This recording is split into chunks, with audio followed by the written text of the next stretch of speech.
You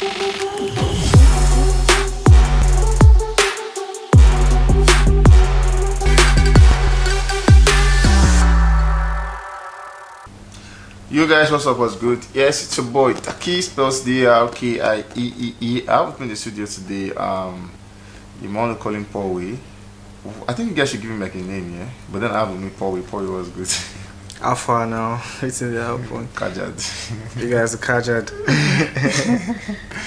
Anyways, guys, I want to say big thanks to you guys. We love you guys. Thanks for all you do. We really love you guys so much. Straight up today, we have. Sorry, I'm trying to figure out the love sign. Hope you guys have seen it. Okay. Things like something like this. Okay. It works. Okay. Yeah, it works. Yeah, we have Timaya in the building today. Amazing guy. Egberi Papa. Chulo. Chulo. I said Chulo. Chulo. One of the OGs in the game. Yeah. For Timaya and his types. Yeah, talking about the Banj, the CDQ, the Two-Face, and the like. It's looking now as though that music has evolved from them, because now if you're talking about music, you're talking about the Rema, you're talking about the Wizkid, and these are guys that came that evolved after these guys. Is this a way of saying music has passed these guys, or you think is a way of saying they are not doing enough to be in the conversation now? Okay, so the thing about this question is in two folds. One, let's give credit to all these OGs for consistently being, relevant. True, yeah. Regardless of everything that's going on in the industry right now, in terms of all the youngins just like taking the whole industry by storm. Now, relevance in the context of we still see them around. You get me? Now, recall that there was one time on this same set I said that OGs need to do so much more than just trying to drop new music. They have to create a platform for the youngins, and then that's the only way you can win. Emma is doing that. Don Jazzy is doing that.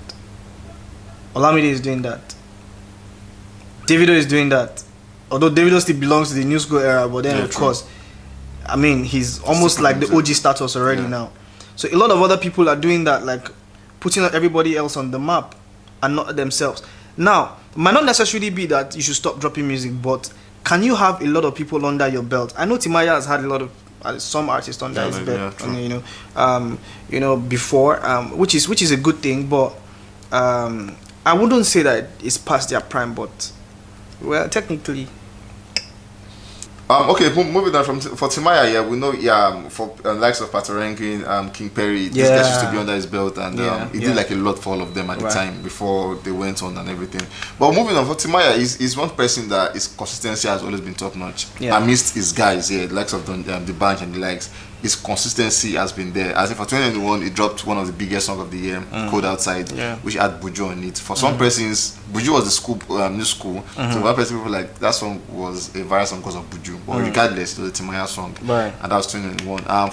So last year, which he dropped one of the biggest songs towards the end of the year. As they sweet us, a viral song, everybody could relate. TJ Moy dropped on the video. They did an amazing one on that video. We saw towards early of 2022, he dropped this one, Get My Money Right. Not too much of a viral song, but then it kept him in the game and everything.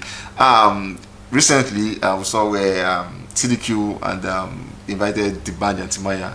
They came through with Big Balude.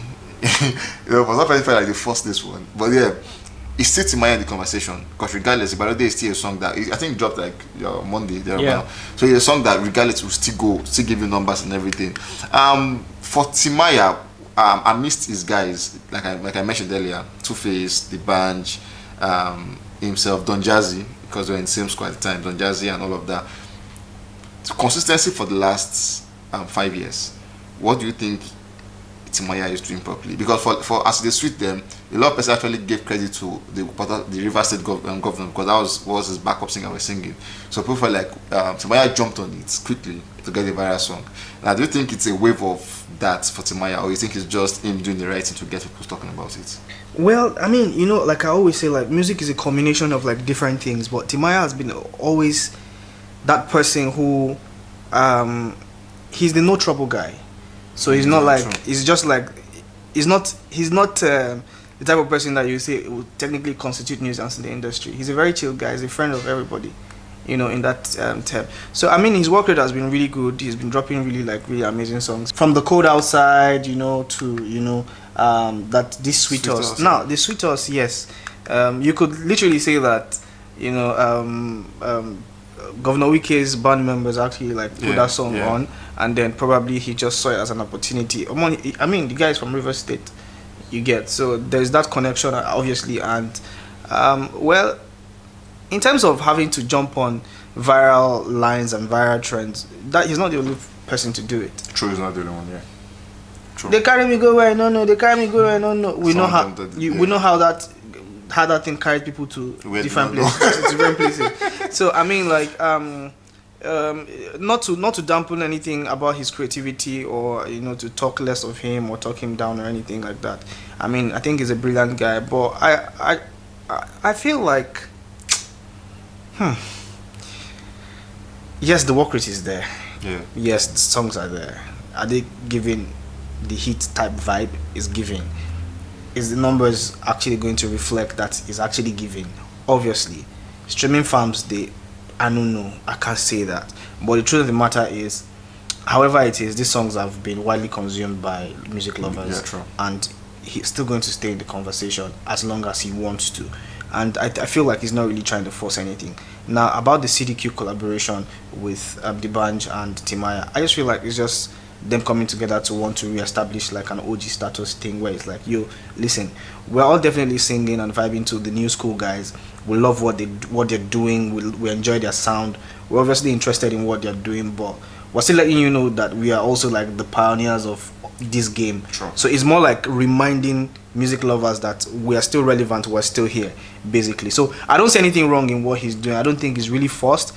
I don't think that the energy is not really right. I mean, just now I saw something online, and I really don't want to talk about that because a lot of people try to undermine these OGs and feel like, oh, music just existed in this era because now Afrobeat is literally everywhere. But like I always say, you also have to trace back to the roots. How did we start? Where did we get all this energy from and all that? And then Timaya will definitely be in the conversation. True, 100%. Moving on from Timaya, moving on from that conversation, we saw where Timaya came out to say, these days love come ads. Okay, in pidgin, these days love come hard to find.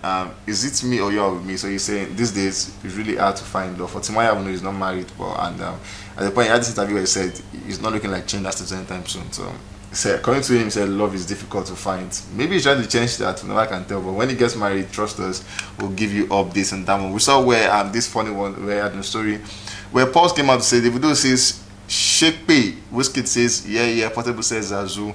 What does Timaya say? Timaya said, I did talk too many things. Now, this is a conversation, yeah. Yesterday, we saw Timaya come now to ask a very, very funny question. For Cold Outside, that was the song they dropped in 2021. And did good numbers, 1 million Shazam streams and all of that. But then, 2021, 2022, then 2023, Timaya is asking a question, saying, what do you want to see on the remix? Remixing a song that's happened about 2 years ago. One, to some persons, it does not make sense.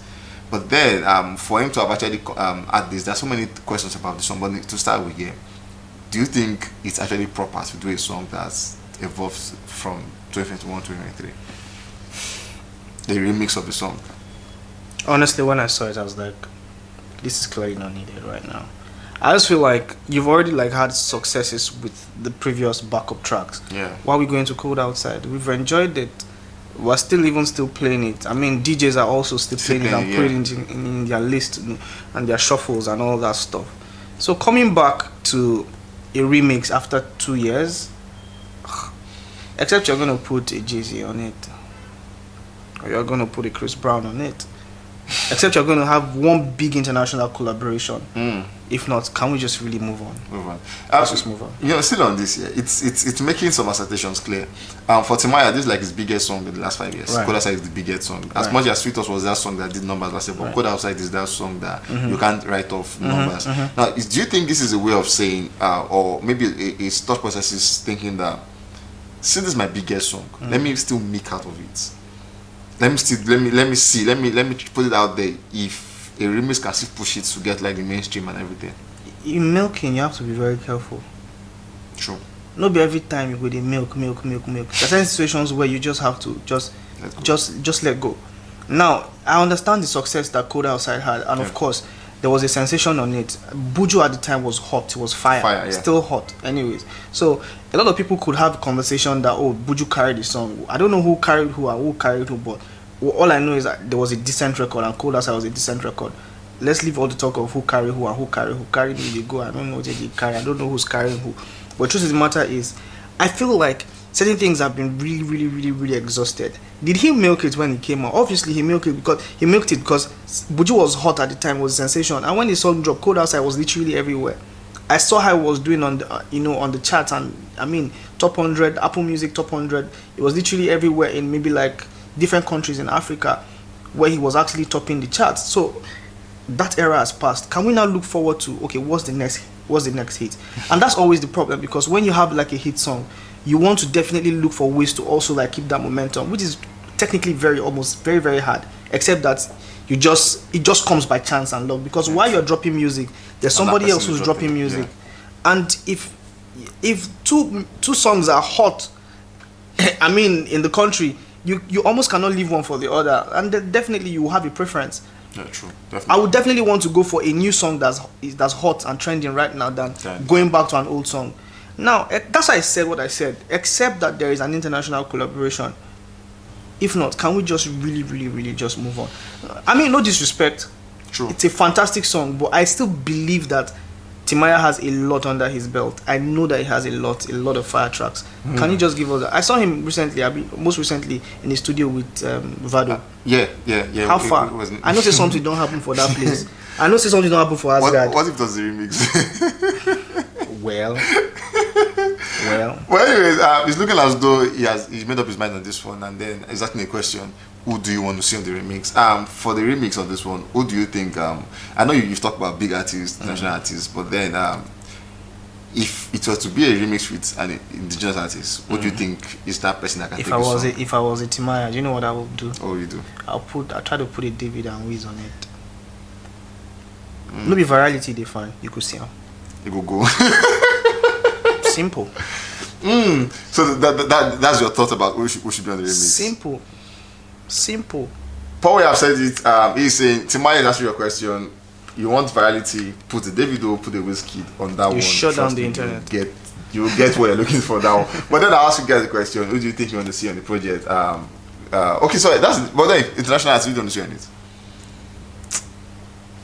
Just leave it. Just do a new song with them. Just do a new song. Okay, so it sticks with Davido and Whiskey. Who are you guys sticking with on that one? We've seen him with Two-Face in the studio. We've seen him with Kiss Daniel in the studio. Who exactly do you want to see with Timaya and Code Outside remix on that one? Guys, we'll catch you when it's out. And trust us, we'll give you updates on that one. Take care of yourself, guys.